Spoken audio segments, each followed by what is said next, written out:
Okay, the second session today is a comparison really of the Testament issue, the gospel issue. I'm going to make it a little bit broader than that.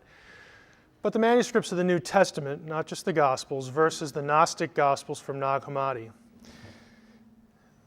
In the Da Vinci Code, one of the characters, Lee Teabing, who is cast in the story as an expert on the Holy Grail, which we find out in the Da Vinci Code, the Holy Grail is not a chalice or cup.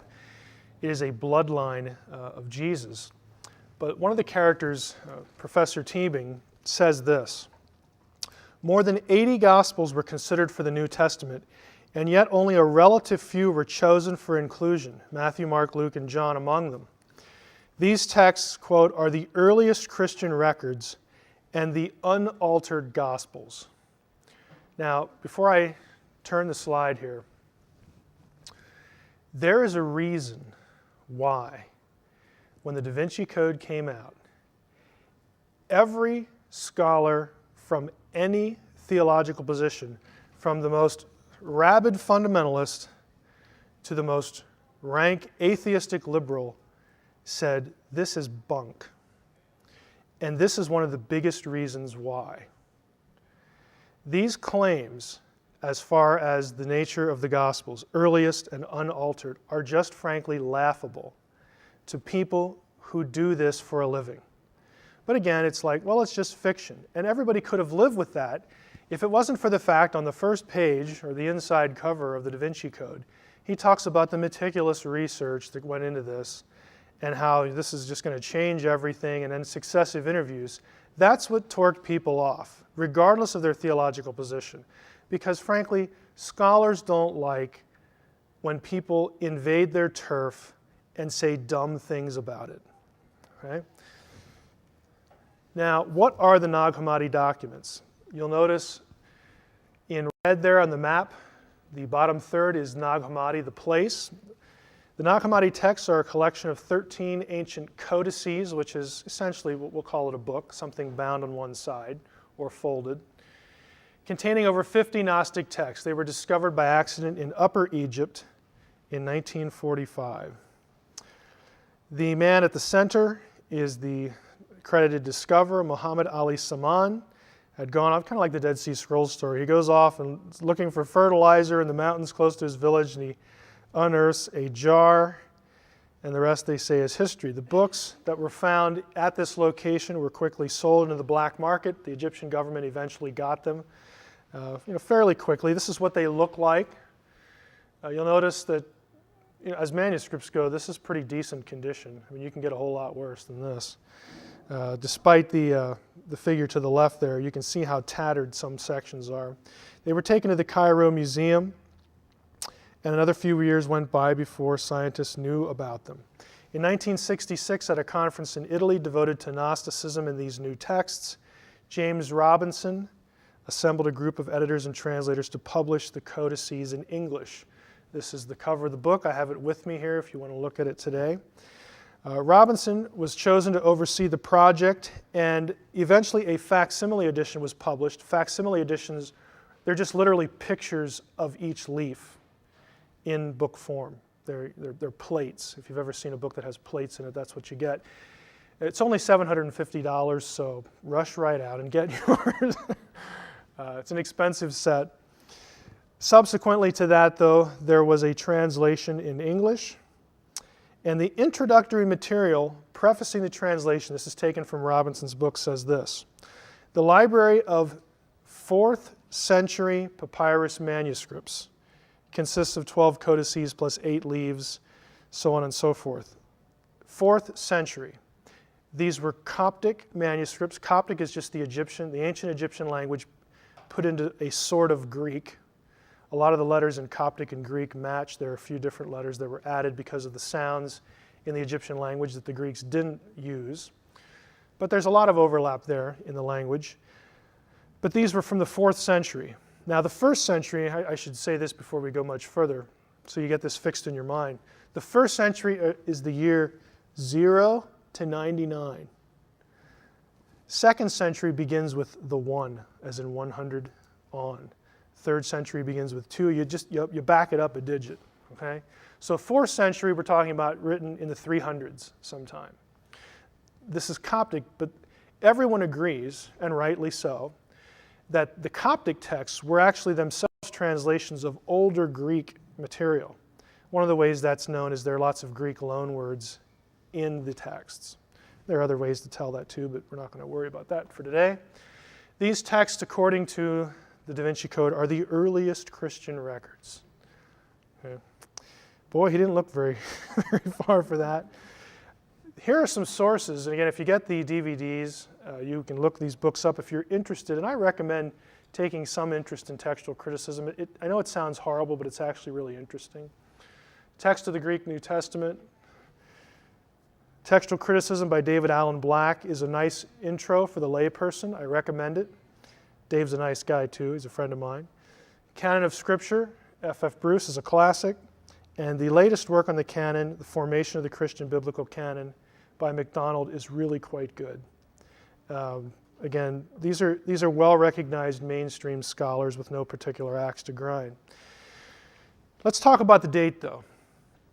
From those books were my sources, places you can go to check up on me as I go through this. If you look at the timeline here, you have the cross, 33 AD. We'll take that as a sort of a consensus date. New Testament Gospels and Acts, the book of Acts, which is the 5th book in the New Testament order, were written sometime between 50 and 80 AD. That is not a conservative fundamentalist number. That is a consensus view. There are very few people who would date them before. Some people would put Mark in the 40s. And there are very few people who would go beyond 80 for any gospel. 50 to 80. Now you have the presumed Greek originals of the Gnostic texts, and you can see with the blue there that we're talking at least 100 years after the New Testament books. And then, of course, the Coptic Gnostic copies. Now, why 50 to 80 AD for the New Testament? What's the evidence? In other words, are you going to come here and just have me tell you that and walk away thinking, oh, that's nice? Why do people say that? Well, there's actually evidence for that. 3 non-technical points for today are the Gospels, all of them, or at least Matthew, Mark, and Luke, prophesy the destruction of the temple. In other words, there's a prediction. Jesus makes predictions about the temple being destroyed. That happened in 70 AD. Everybody on the planet knows that. Okay? However, none of the Gospels mention its fulfillment. So the presumption is that they were written prior to the fulfillment of the prophecy, because nobody mentions it. And that was a big deal in Judaism, a huge deal. Luke never mentions the death of Paul and Peter in either his Gospel or its sequel, the book of Acts. We know from external sources that Paul died in the late 60s, 66, 67 AD. The book of Acts ends before his death, and Luke was written prior to Acts, so there you go. Do the math. Manuscript evidence. This is called the Rylands Papyrus. It is the oldest manuscript in any size of the New Testament. And it dates to roughly the 130s, or the 140s, something like that. It is from John 18:31 to 33. This is when Jesus is in front of Pilate. I'm not going to translate the whole thing, but just so you know where it comes from. Therefore, Pilate said to them, "Take him, you all take him, and judge him according to your law." And the Jews said to him, "We are not authorized to put to death anyone." And they said that in order that the word of Jesus might be fulfilled, which spoke of the type of death that he would die, and so on and so forth. But the red are the letters that show up in this papyrus. And so this is what papyrologists and New Testament paleographical experts do. They'll take a scrap, and now, especially with the use of computers, you can find where the matches are in a document. Okay? This is the oldest one. Now, if this manuscript dates to the 130s, the original, logically, let's put our thinking caps on, logically would have been prior to the 130s. Okay? Again, why doesn't Brown or his sources go into this? They either don't know it, which isn't good if you're writing, especially if you're claiming to write nonfiction, or they don't want you to know, which is probably worse. Do we have any other hard evidence that the New Testament Gospels are older than the oldest Nag Hammadi material? What about the rest of the New Testament? Well, the answer is yeah, we do. Very simply, early church fathers, early church writers quote the New Testament. Like, what else would they quote? They're doing sermons, they're doing commentaries, they're writing theologies. They're quoting the New Testament. And we know when these guys lived because of Roman records. Okay, we know when they lived. We know when Barnabas lived. We know all these figures, their dates, and everything else. So when they quote something, it fixes a date for that quotation. The thing they're quoting must have existed prior to the quotation. This is simple, coherent logic that apparently escapes Brown's sources, or again, they just don't want you to know. The Epistle of Barnabas, there the date 70 to 79, quotes Matthew and Mark. The Didache quotes Matthew extensively, and that's between 70 and 130. Luke and John are both quoted in what's called the Muratorian fragment, again, 170 to 180. There are external methods of dating too, paleographical analysis, carbon-14, whatnot. Polycarp, these are his life dates, 69 to 155, lived a long life. He was a convert of the Apostle John, the John, quotes the book of Acts in his own epistle to the Philippians. The shepherd of Hermas quotes Acts several times. There you have the dates. The epistles of Paul. Romans is cited by Clement of Rome a lot. There are his dates. He's also cited, Romans is cited by Polycarp and the Didache. 1 Corinthians is cited in the Didache and the shepherd of Hermas. So is 2 Corinthians and also by Polycarp. Galatians is cited by Polycarp and Diognetus. Ephesians and Colossians by Polycarp, Clement, and Ignatius. There you have Ignatius's dates. Philippians is cited again by Polycarp. You see a pattern emerging? What I'm going to do here is I'm going to go through every book of the New Testament. Every book of the New Testament is quoted in a source earlier than the oldest Gnostic material at all. Every one of them, without exception. Epistles of Paul, more of them, 1st and 2nd Thessalonians, 1st Timothy and Titus, again cited by Clement, the Didache. Ignatius makes allusions to the personal letter of Philemon. There's a debate whether that's an actual quotation or an allusion, but an allusion, works for our purposes. The book of Hebrews is cited frequently by Clement. James also, 1st and 2nd Peter, cited by Clement. 1 John, the shepherd of Hermas. 2 John by Polycarp and other sources. And the book of Revelation, cited by Hermas and Justin Martyr, whose date is 160. Every book in the New Testament is quoted by somebody before any Gnostic gospel was written. I'm not talking the translation, was written. Now, the only possible exception among the Gnostic material is the Gospel of Thomas. Thomas might be roughly contemporary with some of the later Gospels, but that is the only one, and there's debate over that. But I'm telling you because there's debate on it. Okay? And by the way, the Gospel of Thomas, if you, again, a lot of this scholarly material is really expensive and you have to be near a library to get a hold of it. But there are, you know what a harmony of the Gospels is? When they'll take the Gospels, the four of them, or the three anyway, the three synoptics, Matthew, Mark, and Luke, and they will put them together into a flowing narrative. There are sources by scholars, one of whom I know, Craig Evans. If you listened to Coast a couple weeks ago, Craig was on the show talking about the Gospel of Judas. He has produced a harmony of the Gospels and Thomas so that you know where Thomas quotes from the Gospels. Okay? Now, let's put our thinking caps on again. Again, I'm really speaking to people who are going to view the DVD who just are enamored with the Da Vinci Code. If you're quoting from something, that something exists prior to your quote. Okay, it just makes sense. So even in the oldest case, again, it's debated, Thomas might be later, but just so that you know, we're not running from the Gospel of Thomas. The statement implies or assumes several things. Let me go back to the statement.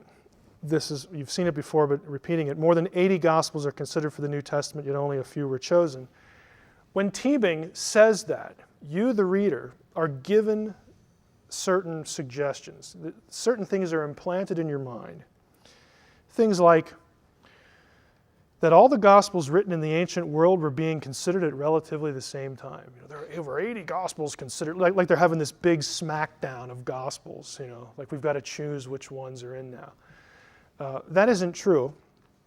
Again, in the Da Vinci Code, Brown's academic characters make the assertion that the decision over what books to include was done at Nicaea. Nicaea did not meet to discuss anything about the canon. We'll get to that when we get to Nicaea, the session on that. But it's not true that all the Gospels were around and they being considered at the same time. He also sort of plants the thought in your head that there existed no early consensus. In other words, roughly around the decades that followed the writing of the New Testament Gospels, for which Gospels told the true story of Jesus, there was a consensus about which Gospels correctly preserve the story. The early church almost immediately recognized what we know as the four. And we're going to talk a little bit about that in a minute or two. But there was an early consensus. What Brown wants you to think is that nobody knew. It was just so up in the air. What do we do? We've got 80 Gospels. How do we know? There was a consensus long before most of the other ones were written. And in fact, Thomas might be the only exception. The four were in existence before any of the other ones were around. That sort of compels a consensus if there's like only four to start with. Third thing is that he creates the impression that all the Gospels were worthy of equal weight or consideration. Nobody believed that in the ancient world. Some liked others. Oh, that one's kind of cool. I kind of like the way that guy says that. And some of them, oh, this is just ridiculous. Why would anyone want to read this? Who's the idiot that wrote it? I mean, it was an uneven thing. It was an uneven thing as far as the other Gospels. The fact is that the followers of Christ had chosen the four canonical Gospels very early, again, with the possible exception of Thomas. Now, here's how we know that. Okay, don't just take my word for it. Here's how we know that.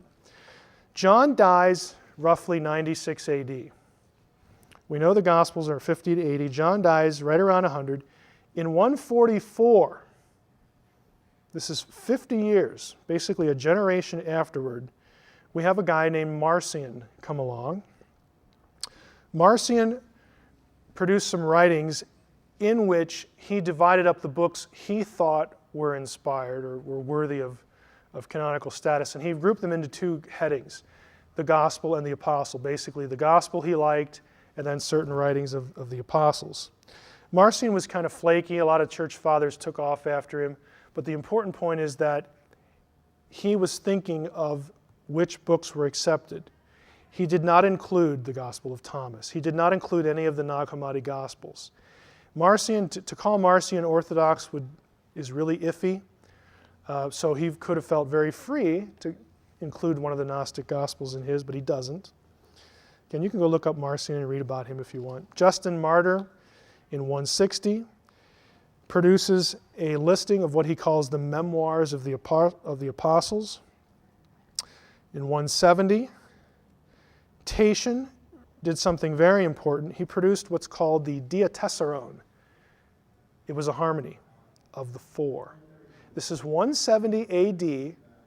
Again, this is before most of the Nag Hammadi Gospels are even written. They've never even seen the light of day. Tatian produces a harmony of the four, Matthew, Mark, Luke, John. And it's still available in fragmentary form, mostly in Syriac. The Muratorian fragment, again listed various books as canonical. Again, the Gospels, 170. Describes the four Gospels, 13 epistles of Paul, Jude, and 2 epistles of John, and attributes canonical status to them. Again, this is well before we have Nag Hammadi Gospels floating around. Now, I want to rabbit trail in Tatian's Diatessaron because there's another reason why it's important. 170 AD, he produces this fourfold harmony. This edition proved very popular, especially in Tatian's native Assyria, where the Syriac-speaking church was unwilling to abandon it at the beginning of the 5th century in favor of a new Syriac version of the four separate Gospels. Very popular. Now the Gospel of Thomas, again, some people want to date roughly contemporary with the canonical Gospels, but here's the important point. The Gospel of Thomas is called the Gospel to Didymus Judas Thomas. And it shows that title comes from the eastern part of the Roman Empire, the Syriac-speaking church. That's the only place that that designation is found, in that part of the world. That tells us that the Gospel of Thomas, whenever it was produced, was around in the Syriac church. And guess what? They did not include it in the Diatessaron. Tatian did not accept it at the level of the four Gospels. If he had, we'd have, the Pentatession or something, whatever it is. I'm being a little flippant here. It's not the proper terminology in Greek, but you get the idea. You'd have five. You'd have a harmony of five. Or Thomas would replace one of the other ones. Tatian did not deem it canonical. Guess what else? Tatian does not come from the western part of the empire where the evil bishops, the evil Western church fathers could, twist his arm behind his back and say, you better not, you better say the right things about the Gospels. It's also what? 180 years or 150 years prior to Nicaea. The four were accepted hundreds of years before we ever get to Nicaea. If you're going to look at the primary sources, that's the only conclusion you can draw, because that's what they say. At least what we have left. Now, the other claim in the Da Vinci Code, the Gnostic Gospels are the unaltered Gospels. I really love this one. The statement implies or assumes some flawed ideas. One, that the Gnostic Gospels all agree on the details of Jesus' life and his teachings. The Gnostic Gospels don't all agree about who Jesus was and what he said and where he went and what he did. There are disagreements. They do not match perfectly. Therefore, there could have been some changes, some alterations, whatever. They're not this unified monolithic thing that, perfect agreement. It's just not true. It also implies that disagreements between the canonical Gospels invalidate them as accurate sources for the life and teachings of Jesus. Now, let's examine the logic a little bit before we move on. If I were to, let's just take a look here. Let's go to this one. The Gnostic Gospels do frequently agree or disagree. This is a quote from Dictionary of Jesus and the Gospels.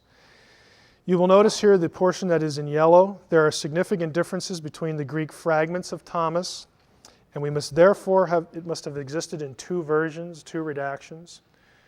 So on the one hand, the Da Vinci Code wants you to think that the stuff in the New Testament just disagrees all the time about Jesus, and how can any of them be right? There must be errors in there. They don't give us a unified picture of Jesus. Something's wrong here.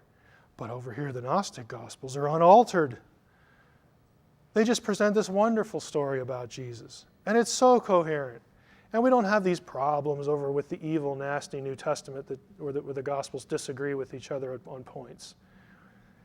It is just buffoonery, okay? On the one hand, the Gnostic Gospels disagree a lot. On the other hand, disagreement doesn't mean error. Illustration. Let's go back to 9/11. Maybe some of you did save the newspaper. If you went to New York the day after 9/11 and you bought 3 or 4 newspapers about what happened on that day, would the accounts all agree word for word? No. You pick up a newspaper any day and look at a common story, sports page, lifestyle, whatever. You have different people writing. They use different words. They highlight different parts of an event. Does that mean that any of them are wrong? Does it of necessity mean that any version is wrong? No. They might be, but it doesn't necessarily mean that, because there's different people. They write from their own perspective. They have a pile of information in a limited amount of space. Same thing in the ancient world. You don't go down to your Rite Aid or to Office Max and get another ream of paper. You got what you got. And if you screw it up, God be with you to find another piece of paper to write on, because it's not like you can't buy it. You got to make it. And it takes a long time. Or you got to go skin the goat that you're saving, for whatever meal. It's just a different world. On the other hand, let's put yourself in the classroom. Let's say you're a high school teacher, professor, whatever, and you've given an assignment to your class to write a paper. And you go into class the day the paper's due, and you collect the papers, and you're shuffling through them in your office, and lo and behold, there's 4 of them here that they agree word for word. What would you think? Somebody's copying. We have plagiarism here, or somebody's copying, there's collusion, and whatnot. Let's take this to the Gospels. Yeah, the Gospels disagree. Disagreement does not necessarily mean that any of them are wrong. This is why it's kind of neat when people come along and produce harmonies and synoptics. Exact agreement would suggest collusion, but that isn't what you find in the New Testament. I'm glad they disagree, because if they all agreed word for word, that would look like they all got together in a smoke-filled room and said, let's get the story right. That's not what you have. The Gospels disagree again because of difference in audience, difference in personality. There are similarities because these guys know each other. They probably pal around with each other periodically, but there's also independent work. It's just what you'd expect in the normal circumstance of those days. Now, I'm going to recommend some books. Again, check up on me, buy them. They're not expensive, at least these aren't. And these are the best sources for historical reliability of the Gospels from people who are scholars who are aware of the disagreements between the Gospels. Craig Blomberg has produced one on the historical reliability of the Gospels. That's Matthew, Mark, and Luke. He has a companion volume on John's Gospel, same focus. This is not light reading, I will warn you, but it's the best thing in print, just bar none. Why 4 Gospels? Again, from my friend David Allen Black. Black tries to write for the lay audience, so if you're going to start somewhere, I'd start with Black, but the mother lode, the trench work, is Blomberg. And Rethinking the Synoptic Problem, again by Black. Okay, that is the end of the session for the New Testament. We have, I can't remember when we started, but we can take some questions again. Summary. I'll try to do this each time. The summary is you need to match the claims of the book and the sources Brown is using, that the Gnostic Gospels are older, that they're more consistent, that they're more reliable, that they're unaltered. None of those points can stand up with actual historical evidence. Guys who were alive, who were quoting the New Testament, we know their dates are fixed absolutely. They're quoting the material before any of the Gnostic Gospels even existed. Now, I don't know why Brown doesn't put this in his book. Well, maybe I do. It wouldn't sell as well, I guess. But again, he's just a fiction writer. He's Dan Brown, cool idea for a story, let's write one. This is how I make my living. I write neat stories. The people that I think are more worthy of blame, that are really guilty of, frankly, pseudo-scholarship, are his sources. People like Michael Bagent, Lincoln, Richard Lay, Henry Lincoln, Picknett and Prince. These people who are writing, quote, nonfiction, and they're telling you stuff, and they're not giving you the information. They either don't know it, which doesn't speak well of their ability and their credentials for writing this, whatever book they're writing, or they don't want you to know. They have an agenda to push. And either one is bad. I'm going to let them take the pick and explain to me why this stuff isn't in their works. Okay. Any questions? Yes, sir. You went into a long parenthesis on the Gospel of Thomas as the only exception. And I heard the arguments, but I'm not sure exactly. It's the exception in what sense of age? Chronologically, yeah. And maybe the only one that is as old as the New Testament originals? Yeah, the reason that is supposed is Thomas is the only Gnostic gospel for which there is Greek material. Remember, the supposition is that you have the Gnostic Gospels, they're all written in Coptic, they are translations of older Greek originals. There isn't one shred of Greek material for any of the Gnostic material except for Thomas. And since we have that from Thomas, and I mean, they're little pieces. It's not like you don't even have pages, in Thomas's case, but the Greek original is known because of the scraps that are there. And so the difficulty is, well, can we get a reliable date, from the scraps? It's kind of a carbon-14 problem because to date it you'd have to destroy it, and there's that little of it left. So the guess is somewhere, it might be as early as 50, which would put it contemporary with the canonical Gospels. But that's the only one, just because there just isn't material, for it. Another question.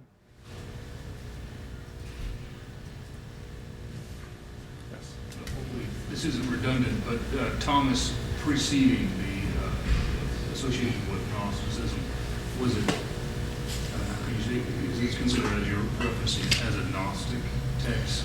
And how was it viewed beforehand in other places? Well, have any of you ever read Thomas? Thomas is not actually, you've read it? Okay.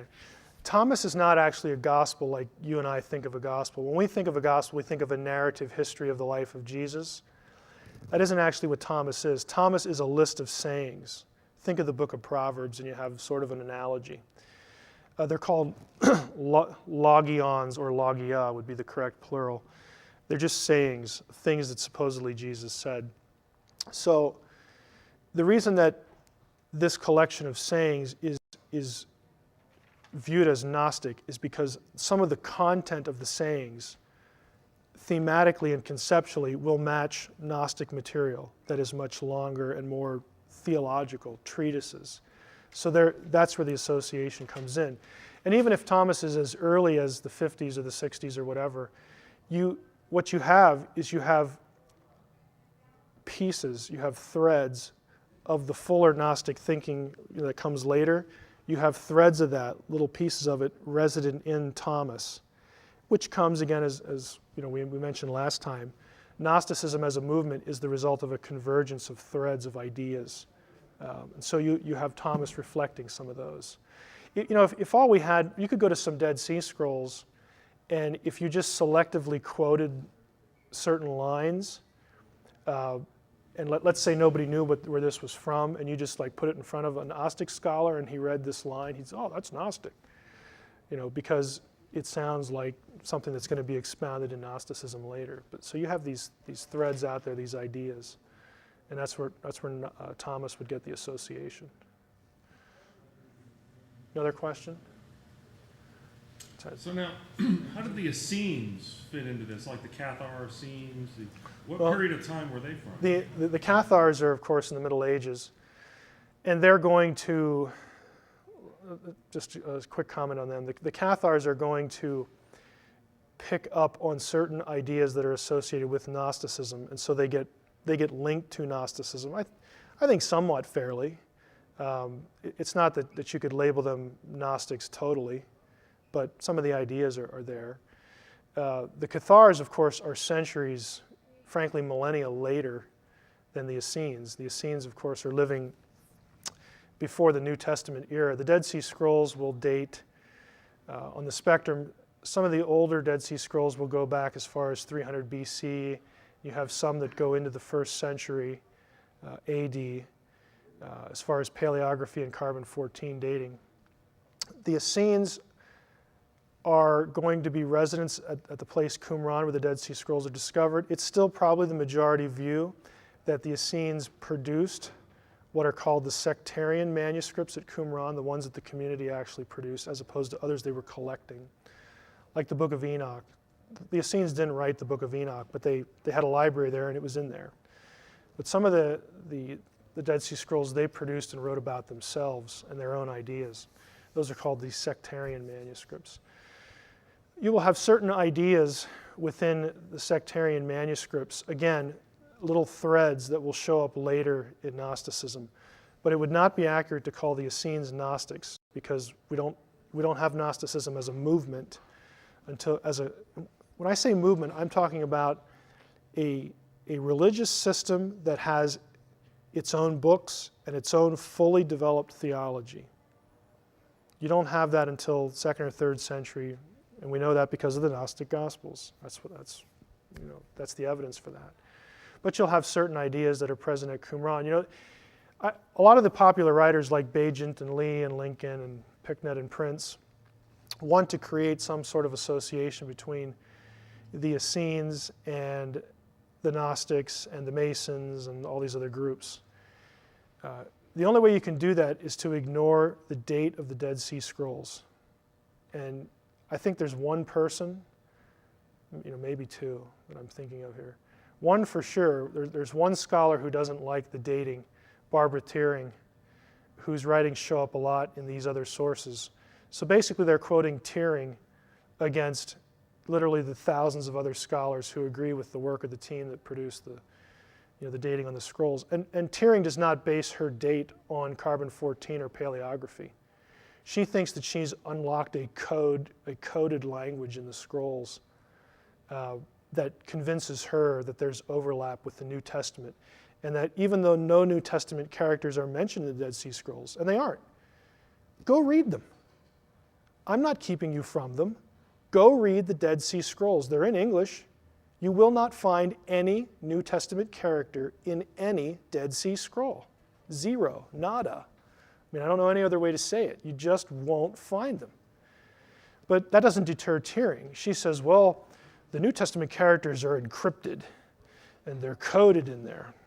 And I'm glad you brought that up, Ted. The best book written on this subject is right here. Written by two liberals. They're not fundamentalists. They're not evangelicals. They're not Bible bangers. Okay, they're two liberal scholars, Jesus, Qumran, and the Vatican. Frankly, they got ticked. They got upset. And, I have often made the comment on radio and in venues like this that it is such a crying shame that scholars think themselves too far above the interested general readership to fool around with this nonsense that people like Bagent, Lee, and Lincoln and these other guys are writing. Honestly, I travel in these circles. Scholars generally are elitists. That shouldn't surprise you, okay? They honestly think that writing against these guys is just frankly beneath them and is a waste of their time. Here's an exception. These two guys finally got irritated enough with this twaddle that they wrote this book. It's probably about 15 years old now. Let me take a quick look. 1994, 12 years. And this is a thorough dismantling of Thiering and all these popular writings. You finally had two guys. They weren't on the Scrolls team, so they're not part of the conspiracy. Okay? They're just two New Testament scholars, early Judaism scholars, that just said, enough, enough. This is nuts, and we're going to address it. So they did that. I highly recommend the book. It's out of print. You'd have to get it used, but I found a cheap copy. So you can too. Another question. Okay, let's quit then for a few minutes.